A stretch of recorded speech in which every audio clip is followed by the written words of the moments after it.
Bonjour à toutes et à tous et bienvenue pour cette nouvelle vidéo sur le langage basique locomotive sur l'Amstrad CPC 6128.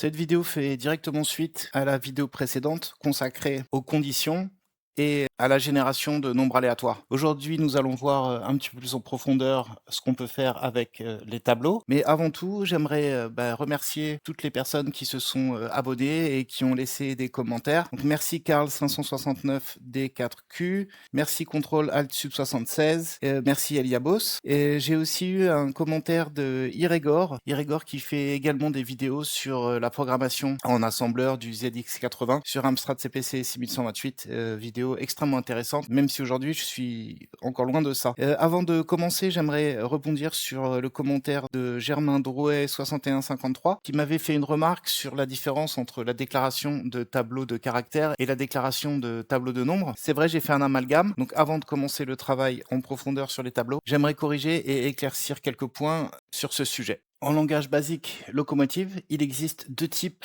de variables, les variables de type caractère et les variables de type nombre. Nous déclarerons un tableau de caractères comme ceci. L'instruction dim, le nom de mon tableau, le signe dollar et entre parenthèses le nombre de cases de notre tableau.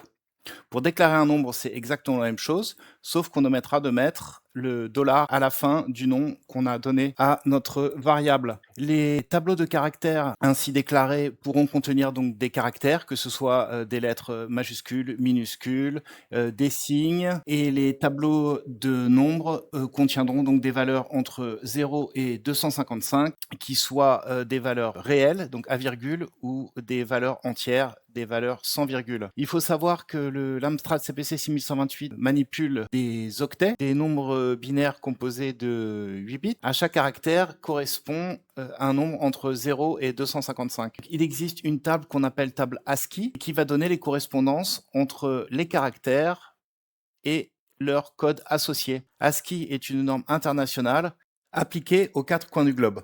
Le Basic Locomotive dispose d'instructions pour retrouver un caractère à partir de son code ASCII, ou alors le code ASCII d'un caractère donné. Par exemple, le caractère A majuscule a pour code ASCII 65. Si je tape print CHR $65, ça va m'afficher le caractère A. À l'inverse, si j'écris print ASE entre parenthèses, entre guillemets, le caractère A, ça va m'afficher la valeur 65. Dans le manuel d'utilisation de l'Amstrad CPC 6128, on retrouvera des détails sur tous les caractères qui sont disponibles. La table ASCII propose des caractères internationaux de 0 à 127 et en fait, les codes ASCII 128 à 255 permettent de créer nos propres caractères. Et de base, l'Amstrad CPC 6128 propose donc 128 caractères qui lui sont spécifiques. Pour revenir à nos tableaux, nous initierons donc chaque case de notre tableau par un caractère avec cette syntaxe: le nom de mon tableau, le symbole dollar, entre parenthèses le numéro de l'index de la case, donc 2 c'est la case 3 puisque dans un tableau, l'index de la première case vaut toujours 0, et ensuite le caractère à rentrer dans le tableau, entre guillemets. Pour les tableaux de nombres, on initialisera les valeurs dans les cases des tableaux par cette syntaxe: nom du tableau, entre parenthèses l'index de la case du tableau où on veut rentrer le nombre. Ici, l'index est 1, donc c'est la deuxième case de mon tableau. Regardons maintenant tout ça en pratique. Si j'affiche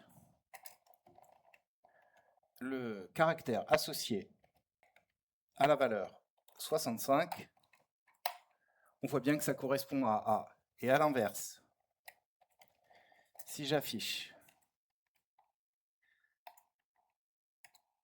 la valeur ASCII du caractère A, ça va bien me donner 65.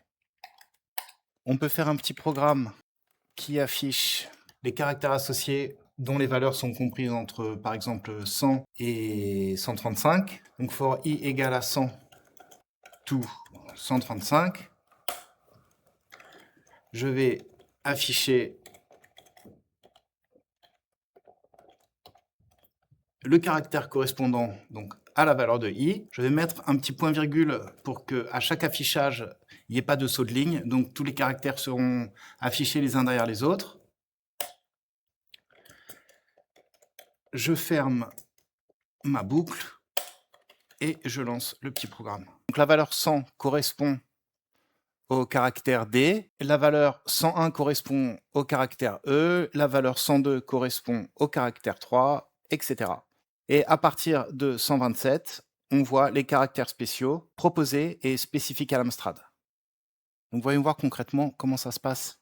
Pour tester tout ça, j'ai créé un petit programme. J'allume mon lecteur pour le kiff. Je charge ma disquette.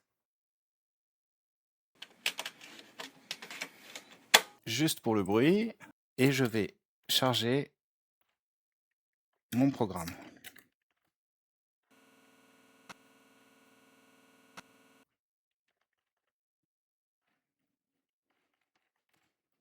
J'affiche ensuite les lignes de mon programme.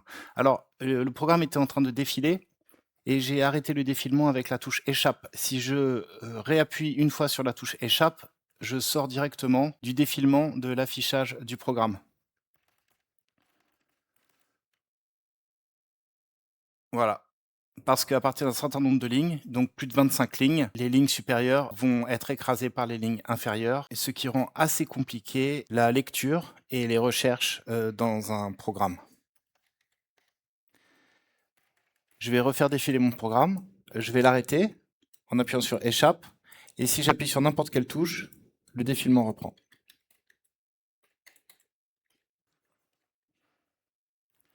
Alors, que va faire mon programme? Mon programme commence par exécuter l'instruction CLS, qui va effacer l'écran. Ensuite, il passe à la ligne 20, et cette instruction rem, en fait, ça permet d'insérer dans le programme des commentaires. Donc ici, j'ai mis rem et rien derrière pour aérer le programme. Parce que quand les programmes commencent à être un petit peu longs, ça devient très très vite illisible et c'est très difficile ensuite d'aller faire des recherches si on veut modifier certaines lignes. Donc ici, j'ai mis un commentaire et j'ai dit que j'allais déclarer dans les prochaines lignes les tableaux. Donc à la ligne 40, encore une fois, la commande rem pour aérer mon programme. À la ligne 50 et à la ligne 60, je déclare mes tableaux. Donc je déclare mon premier tableau qui s'appelle carac, qui est un tableau de caractères. J'assigne le petit signe $. C'est un tableau qui aura 5 cases, donc je mets 5 entre parenthèses. Ensuite, je déclare un tableau de nombres que j'appelle NBR et qui aura lui aussi 5 cases. Ensuite, je vais initialiser toutes les valeurs qu'il y a dans les deux tableaux. Pour ça, j'utilise une boucle for avec une variable i qui va varier de 0 à 4, qui vont être les indices des cases de mes deux tableaux, puisque les tableaux ont tous les deux 5 cases, numérotées donc de 0 à 4. Cette boucle va me permettre de parcourir toutes les cases du tableau. Alors je rentre dans ma boucle. Je vais déclarer une variable a à laquelle je vais donner une valeur aléatoire entre 33 et 126. Et ensuite, je vais mettre dans la case i de mon tableau de caractères le caractère ASCII correspondant au code de A. Je fais la même chose pour mon tableau de nombres, sauf que cette fois, dans chaque case, je vais intégrer la valeur de A qui a été initialisée aléatoirement. À la ligne 140, next i pour retourner dans la boucle. Ensuite, je vais afficher les valeurs de mon tableau de caractères. Pour ça, je fais une boucle, donc c'est pas 0 à 5, je me suis trompé, je vais éditer ça. Donc,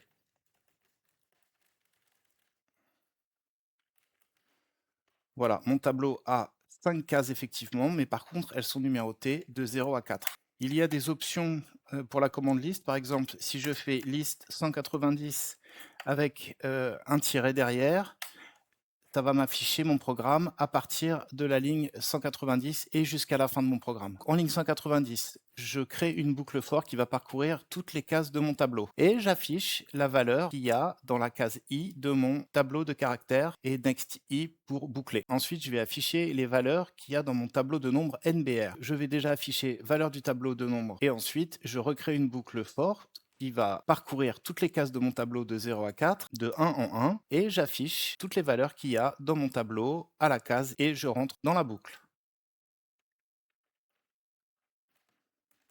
Alors, lançons le programme. Les valeurs du tableau de caractères, alors on a les deux points, le R majuscule, le hashtag, le caractère 1, donc ça c'est pas un nombre, c'est un caractère, c'est le caractère 1, et ici on a un petit chapeau. Et les valeurs qui sont rentrées aléatoirement dans le tableau de nombres sont 58, 82, 35, 49, 94.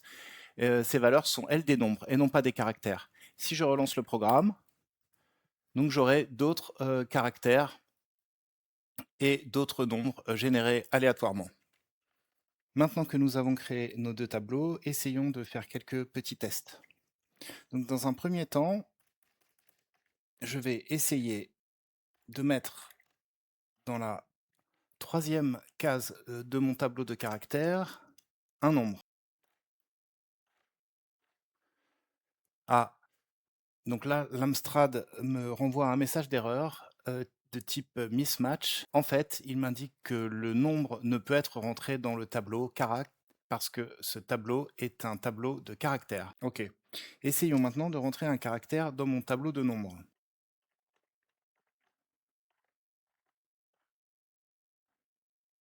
Donc je vais essayer de faire rentrer le caractère A dans la troisième case de mon tableau nombre. Donc là, la même chose. Quand j'essaie de faire rentrer le caractère dans le tableau de nombres, il y a une erreur de type mismatch. Alors, qu'est-ce qui se passe si j'essaye d'imprimer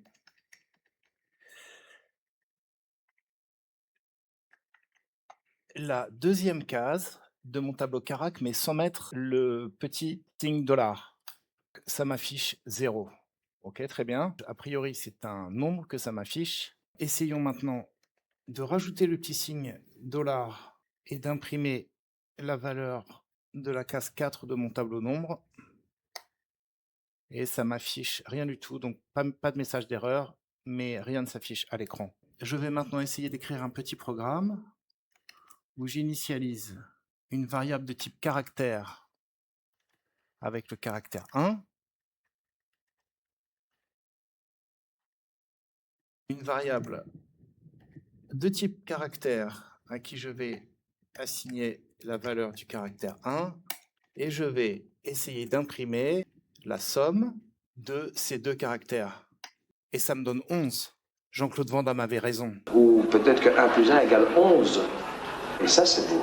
Et oui, c'est ça qui est beau, Jean-Claude. En basique, on peut additionner des caractères. Ça s'appelle la concaténation. Alors j'ai fait quelques petites recherches sur Jean-Claude Van Damme et j'ai tapé Jean-Claude Van Damme ingénieur, j'ai rien trouvé. Voyons un petit peu plus en détail comment parcourir un tableau. Donc on vient de faire l'exercice plusieurs fois, on va rentrer une dernière fois dans le détail parce que c'est très important. Les boucles for sont intimement liées au tableau et on va utiliser systématiquement des boucles for pour parcourir un tableau. La syntaxe est comme ceci: for i égale 0 to 4 pour un tableau de 5 cases. Il y aura toujours au début donc l'index de la première case du tableau qui sera toujours 0 et ensuite on ira jusqu'à la valeur de l'index de la dernière case du tableau qui est toujours égale au nombre de cases du tableau moins 1. La variable i prendra successivement les valeurs 0, 1, 2, 3 et 4. Pour toutes les valeurs de i situées entre 0 et 4 inclus, on pourra effectuer des manipulations successives des valeurs de toutes les cases du tableau.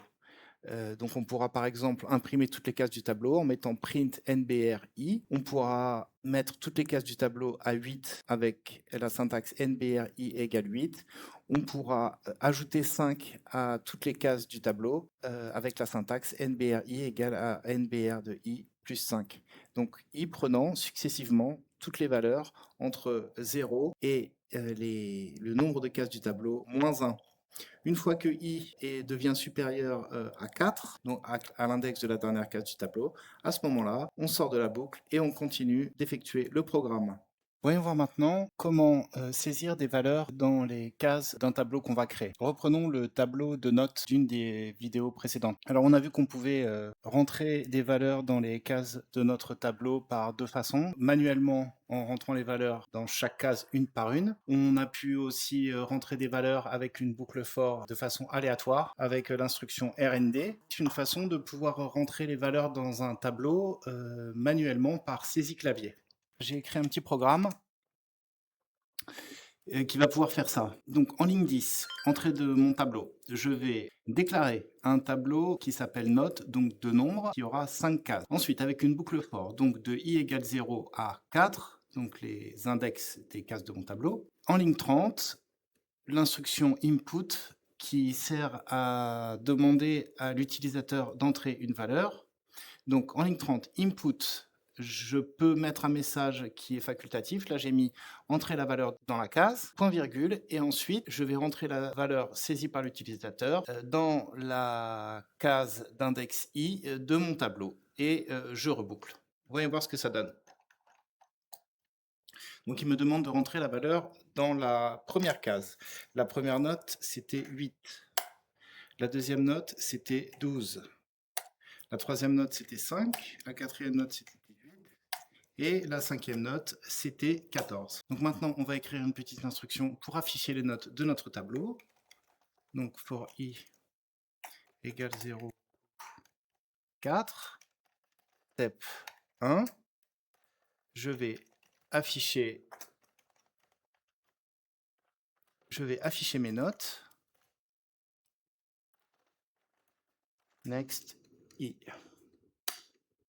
Et voilà, les notes ont été rentrées dans le tableau par saisie utilisateur. Il existe une quatrième méthode pour remplir les cases d'un tableau. On fait ça avec l'instruction data. Voyons voir comment cette instruction fonctionne. Dans une ligne de mon programme, en l'occurrence ici aléatoirement la ligne 260, je vais écrire data et je vais mettre mes valeurs successivement séparées par une virgule. Une fois que cette instruction sera exécutée, le programme aura automatiquement classé les valeurs quelque part dans la RAM à des adresses qui se suivent directement. En l'occurrence, de l'adresse ici par exemple 370 à 374. J'utiliserai ensuite l'instruction read pour avoir accès à chacune de ces valeurs. Donc comment ça marche? Lorsqu'on appuie sur Entrée après avoir déclaré cette instruction, cette variable ou ce pointeur read va se mettre à l'adresse de la première valeur rentrée, ici le 8.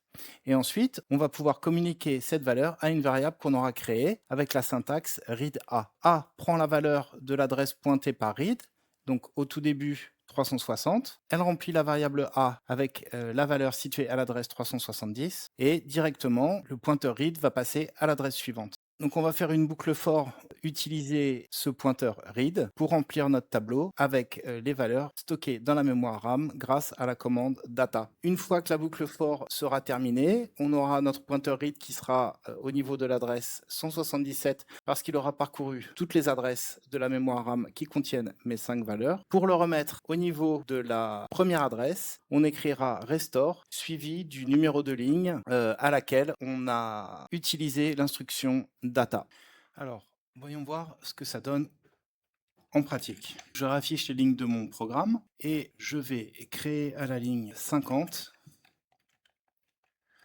data et je vais donner 5 valeurs au pif, 69, 23 et 75. Ensuite, je vais éditer ma ligne 30 pour la changer. Donc, input, là, je vais écrire read a.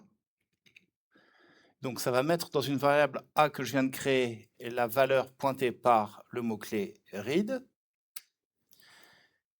Et en ligne 35, je vais rentrer dans la case indexée par i la valeur de a. Voilà. Je vais aller un petit peu plus loin à la ligne 200 et je vais écrire les quelques lignes pour afficher un tableau. Donc, for i égale 0, to 4, print note de i 220 next i. Entrée. Donc, voyons un petit peu notre programme. J'ai déclaré un tableau de dot à 5 cases.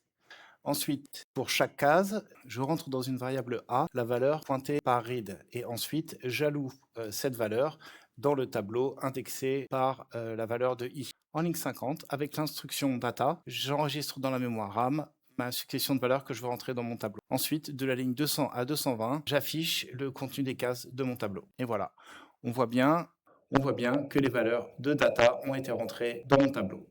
Voilà, je vous ai dit tout ce que j'avais appris et tout ce que j'avais compris sur les tableaux, donc aussi bien de caractères que de nombres. Maintenant qu'on sait parcourir les tableaux à une dimension, on peut s'entraîner en faisant pas mal de petits exercices, histoire de vraiment comprendre comment tout ça fonctionne. Vous verrez que ce sera très important par la suite d'avoir compris ça vraiment en détail, parce que les tableaux et les boucles forts, on va s'en servir à longueur de temps. Avant de conclure, je propose 4 petits exercices. Le premier exercice, c'est avec les valeurs d'un tableau de calculer la moyenne de ces valeurs. Le deuxième exercice, c'est dans un tableau faire ressortir la valeur minimale contenue dans ce tableau. On peut aussi s'entraîner en programmant quelques lignes de code qui vont trier les valeurs contenues dans le tableau, de la plus grande à la plus petite ou de la plus petite à la plus grande. Et on peut aussi s'entraîner en écrivant quelques lignes de code qui vont copier le contenu d'un tableau dans un autre tableau. On va juste faire le premier ensemble et ensuite, si ça vous intéresse, de relever le challenge pour les 3 suivants. Alors, je déclare un tableau à 5 cases. Ensuite, je mets les valeurs.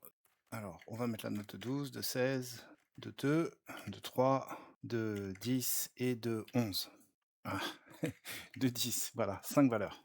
Ensuite, je rentre ces valeurs dans mon tableau. Donc, for i égale 0, to, step 1. Voilà. Je vais donc rentrer la valeur pointée par id dans une variable a et j'alloue à chaque fois la valeur de a dans la case du tableau. Ok. Donc là, j'ai mes valeurs qui sont rentrées dans mon tableau. Maintenant, je vais créer une variable moyenne que j'initialise à 0. Je vais ensuite créer une autre boucle for pour reparcourir les cases de mon tableau. Et dans cette boucle for, je vais rajouter à la moyenne chaque valeur de chaque case du tableau, de telle sorte qu'à la fin, la moyenne sera la somme de toutes les valeurs qu'il y a dans les 5 cases de mon tableau. Donc pour ça, je fais moyenne égale moyenne, donc plus les valeurs successives qu'il y a dans mon tableau. Je boucle. Voilà. Je lance mon programme. Voilà. Et si maintenant j'affiche la valeur de ma moyenne, j'ai 43 qui est la somme donc de toutes les valeurs rentrées dans mon tableau. Donc 12 plus 16 plus 2 plus 3 plus 10, ça fait 43. Moi, c'est pas la somme que je veux, c'est la moyenne. Donc je vais diviser moyenne est égal à moyenne divisé par le nombre de notes, divisé par 5. Et en 120, j'imprime ma moyenne. Faisons tourner le programme. Et ma moyenne est de 8,6. Nous en avons presque terminé pour aujourd'hui, mais avant de clôturer cette vidéo, j'aimerais vous parler des tableaux à 2 dimensions. Donc en basique, il est possible de déclarer des tableaux en 2 dimensions. La syntaxe est la suivante, donc dim pour déclarer un tableau, le nom de mon tableau, et entre parenthèses, on va mettre le nombre de colonnes et le nombre de lignes de mon tableau. Pour parcourir mon tableau, il me suffira d'écrire cette petite ligne de code. 5 CLS, j'efface mon écran. Je déclare mon tableau à 2 dimensions que j'appelle grille et qui a donc 5 colonnes et 9 lignes. Ensuite, je crée une boucle for de 0 à 4 qui va parcourir tous mes indices de 0 à 4, tous mes numéros de colonnes. Et j'insère une deuxième boucle for avec une autre variable j qui, elle, va parcourir les indices de toutes mes lignes. Et je peux, par exemple, afficher chaque valeur qu'il y a dans ma grille en écrivant print grille valeur de i et valeur de j. Ensuite, je fais next i, je clôt la boucle j et à la fin, je clôt la boucle i. Je vous expliquerai plus en détail comment ça fonctionne, mais si vous avez compris les tableaux à une dimension et si vous avez compris les boucles for, ça devrait pas être très compliqué de comprendre tout ça. Quoi qu'il en soit, dans les prochaines vidéos, nous utilisons dans des cas pratiques ces tableaux à une dimension et à 2 dimensions. Vous verrez que c'est pas si compliqué que ça. Donc voilà, cette vidéo est terminée, mais avant de se quitter, je vous ai écrit un petit programme.